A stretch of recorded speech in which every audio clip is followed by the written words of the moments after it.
Good evening, everybody. My name is Frank Connolly. I'm head of communications with SIPTU, the largest trade union in Ireland, and I'm also a writer and I've been an investigative journalist for a long time. So I've been invited by Ireland's Future to host this event this evening, a very important event which looks at the labour movement in the context of the debate that is growing in Ireland and indeed, as you all know, across the world on the question of Irish unity. We all know that the Good Friday Agreement of 1998 envisages the holding of referendums at the appropriate time, where people north and south will be asked whether they want to join a united Ireland or remain, in the case of those in the north, as part of the UK. The debate has taken off, particularly since the onset of Brexit and the decision of the people of the United Kingdom to leave the European Union. Of course, we know that most people, a majority, a very clear majority of over 56% in the north voted to remain. That has caused a trauma. And of course, on top of that, over the past 16 months or so, we have had, of course, the huge trauma and shock of the COVID-19 pandemic and the appalling loss of life and economic destruction that has wrought. In that respect, I want to introduce you to the guests we have here this evening. Patricia King is the General Secretary of the Congress of Trade Unions, the Irish Congress of Trade Unions, which represents more than 800,000 workers, north and south, from both traditions and none, and who is a voice that has been very effective, along with their colleagues in Congress, in ensuring that during this particularly traumatic period of the pandemic, that workers have at least been looked after, because of course over 1 million people across the island have lost their jobs and are only beginning to get back into employment. And of course we've had subsidies for industry that have been required to keep businesses alive during a very, very difficult period. And we're not out of the woods yet. Patricia will be talking about that and other issues. Paddy Lillis is the General Secretary of USDA, which is the largest union representing retail workers across Britain, and indeed has significant membership in the north as well.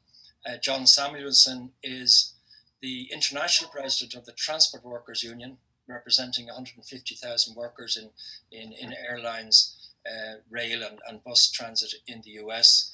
And finally, Mike Shingange is representing the Congress of Trade Unions of South Africa, COSATU as we know them, and is also the leader of the largest health and education public service union in South Africa. John Samuelsen, can you tell us, obviously the United States has suffered, similar to the UK, a huge COVID crisis with a massive death rate.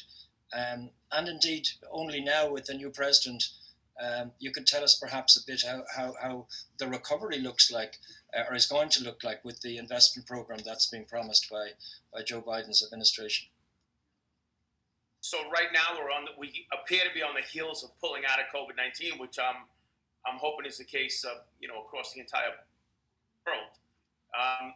The devastation here has been just unfathomable. It's over 600,000 deaths. The TW alone in our transport sectors have over 150 COVID-19 deaths. Our urban centers have been hit particularly hard. Public transit hit particularly hard.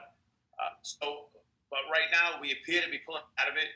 I think the Biden administration certainly has done the right thing thus far in terms of stimulus investment into workers themselves. In the transport sector, in fact, we were able to accomplish something that mirrors what was done across Europe, and that would be workers were maintained on the payroll as long as the employers took even a dime of federal money. And that is only a result of the advocacy of the trade union movement in the transport sectors in America. That type of arrangement has not been accomplished elsewhere. So we move forward. Anybody who's been anywhere in America understands now that the airline industry is bouncing back rapidly. It was just a couple of months ago where if I was flying, I would be perhaps even the only one on the plane. in some cases. And right now, it's difficult to even get bookage on a plane in many instances. So flights are returning. In the airline industry, we've gone from the potential of tens of thousands of layoffs to actually companies like American Airlines rapidly hiring right now. Public transit is taking a bit longer to bounce back, but the New York City subway system, for instance, had some record high ridership since the pandemic began. Just within the last few days, urban America is bouncing back. People are getting back on public transit, but public transit was extremely badly hit. We had some marquee public transit systems in America, like New York and San Francisco, that were really on the verge of just going out of business.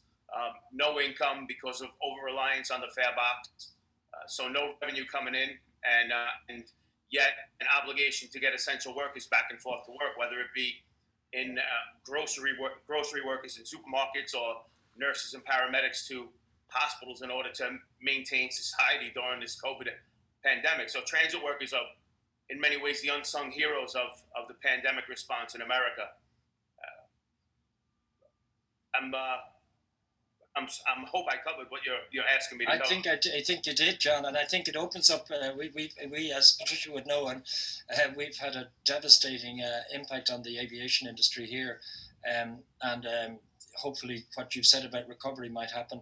And John, I see with the photograph of James Connolly behind you, he would have also echoed a lot of what we've been discussing here. Tell me this: what is the impact of the debate about a referendum and unity, and of course the preparation for what an all-island agreed island might look like? How is that resonating in the US? And I know you've got a background in Derry. What's your take on all of this?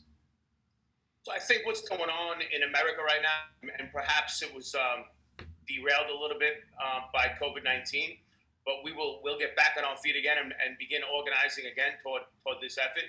But there's an awakening in the labor movement in the United States, particularly the Irish Americans in the labor movement, which are really disproportionate to our part of the population of America. I think we're about 10% of the country, like 32 million Irish Americans or so.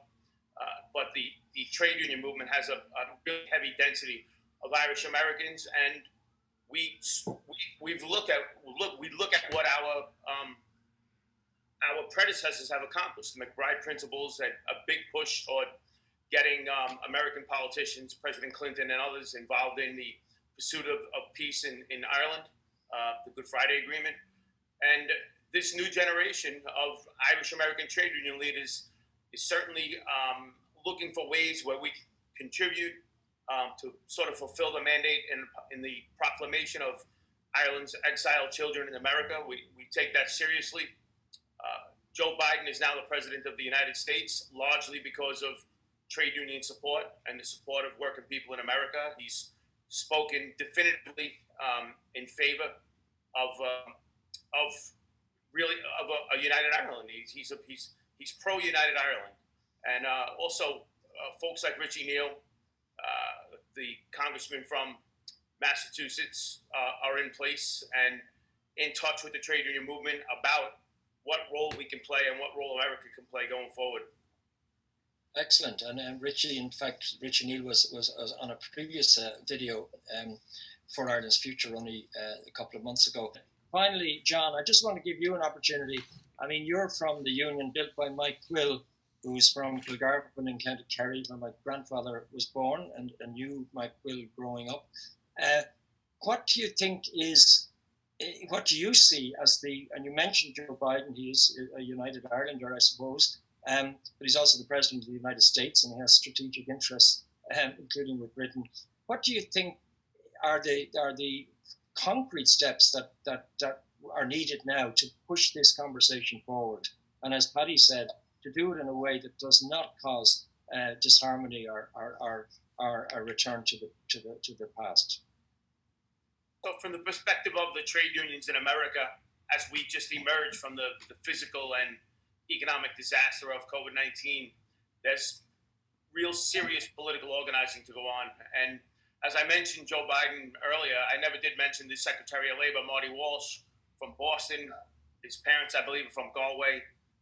So political organizing on part of the trade union movement to force, to compel Congress, the Senate, and the President of the United States to use whatever influence they have, political, economic, every influence, to use the office of the presidency as a bully pulpit, if you will, in order to drive the agenda forward toward a united Ireland. And I went to Ireland the first time in the early 90s.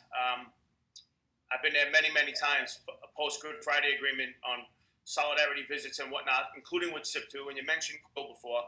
The name of our union is the Transport Workers Union. There's no coincidence there. Other unions in America are referred to as transit union or some other version of that. And Quill named the union directly after the Irish Transport and General Workers Union, which is now part of SIP2. And you see the photo of Connolly behind me, and it's been mentioned, and it's there for a reason. Connolly's the father of industrial trade union organizing. Quill embraced that philosophy, came to America, formed the union in the New York City subway system, which had been impossible to organize before. Quill applied these principles and drove the union forward to the point where we are now today, 150,000 members. And these principles of trade union, industrial trade union organizing, we're going to drive this home in America. We're going to drive it home through political organizing in Washington, D.C., and in state capitals like Albany or state of Massachusetts and Illinois.